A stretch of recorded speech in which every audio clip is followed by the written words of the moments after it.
An Arts District staple is closing its doors for reasons you may not think.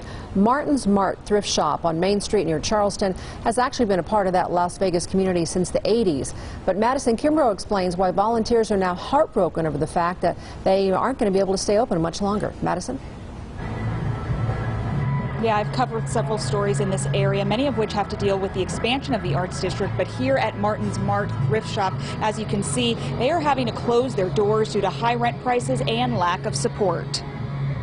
It just breaks my heart to see something that's a legend that's been in the same area for 53 years and having to shut doors for good. Martin's Mart will be closing its doors in November. The volunteer-based thrift store is struggling to pay rent, originally paying just under $1,000. It's now increased to almost $2,000. Volunteer Judy Schock says recently adding paid parking has deterred shoppers, and finding staff to operate it is tough too. We would like to keep open, but I think the biggest thing that we have no control over, and that is volunteers.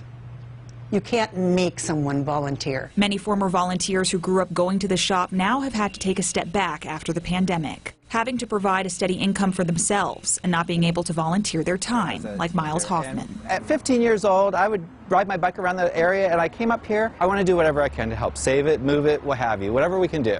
You know, it's a vital resource, I feel. And in recent months, the city of Las Vegas announced plans on expanding the Arts District area, which for many store owners and locals fear will mean higher rent and the closure of more stores. I'm afraid that if it continues, this isn't going to be the Arts District that was built on. I think it's like trying to push out the little guys like this that kind of give the neighborhood character.